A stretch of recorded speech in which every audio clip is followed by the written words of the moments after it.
Hello everyone, welcome back to my another daily vlog. আমি খুব অসুস্থ।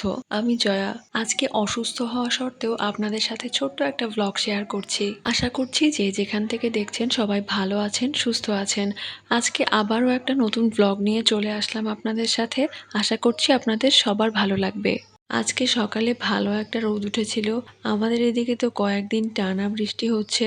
কয়েকদিন টানা বৃষ্টি লেগে থাকার পরে এরকম একটা রৌদ্রোজ্জ্বল দিন কিন্তু ভালোই লাগে। এখন চলে এসেছি রান্নাঘরে। সকালে ঘুম থেকে উঠে এক কাপ চা না খেলে হয়ই না আমার।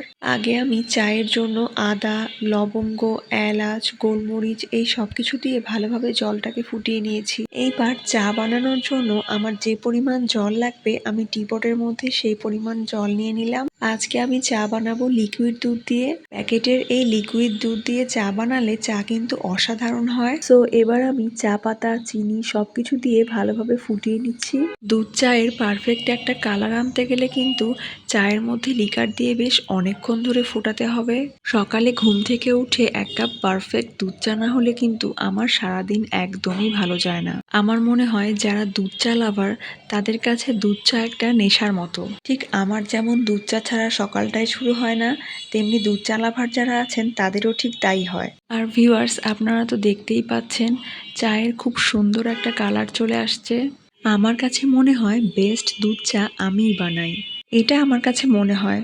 এবং নট অনলি আমার কাছে, আমার ফুল ফ্যামিলির কাছে মনে হয়। আজকে সকাল থেকেই কেন জানি না আমার শরীরটা খুবই খারাপ লাগছে, ভীষণ উইক লাগছে। আর সাথে এত টেনশন, এত স্ট্রেস, সব মিলেমিশে শরীরটা আমার খুব খারাপ। কোনো না কোনো বিষয় নিয়ে টেনশন কিন্তু আমাদের সবার লাইফেই কম বেশি আছে।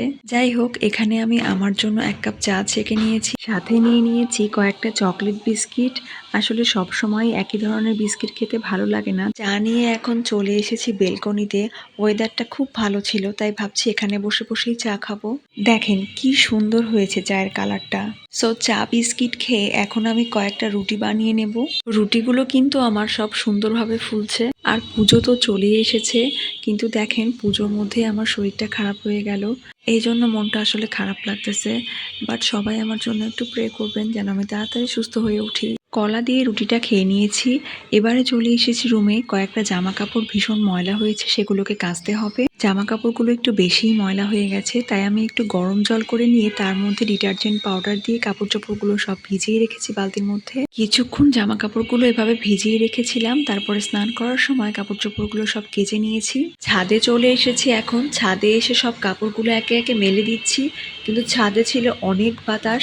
আর মনে হচ্ছিল একটু পরেই হয়তো বৃষ্টি আসবে, কারণ একদমই রোদ ছিল না, মেঘলা মেঘলা হয়েছিল আকাশটা। কাপড়গুলো এখন একটু মেলে দিয়ে যাই, যদি বৃষ্টি আসে আবার নামিয়ে নিয়ে যেতে হবে।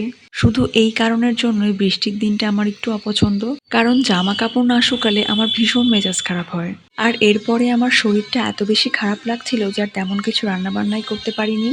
আমি শুধু একটু ভাত নামিয়ে নিয়েছি, সাথে একটু আলু ভর্তা করে নিয়েছি আর ডিম সেদ্ধ করে নিয়েছি। ঘি দিয়ে দিচ্ছি। এখন এটা একটু অল্প করে খেয়ে নেব, কিছু খেতেও ভালো লাগছে না। সো এইটা একটু অল্প করে খেয়ে আমি ভাবছি একটু রেস্ট নেব। রেস্ট নিলে হয়তো শরীরটা একটু বেটার লাগবে। শুধু ঘুমিয়ে থাকলে একটু শান্তি লাগতেছে, বাট সেই ঘুমটাই তো ঠিক মতো হচ্ছে না। চেষ্টা করে দেখি একটু ঘুমোতে পারি কিনা, ঘুমটা হলে খুব ভালো লাগতো। তো আশা করছি আজকের ব্লগটা আপনাদের ভালোই লাগবে। কেমন লাগলো অবশ্যই কমেন্ট করে জানাবেন। তো নেক্সটে আবারও নতুন কোনো ব্লগ নিয়ে চলে আসব। সবাই সেই পর্যন্ত ভালো থাকবেন, সুস্থ থাকবেন। টাটা।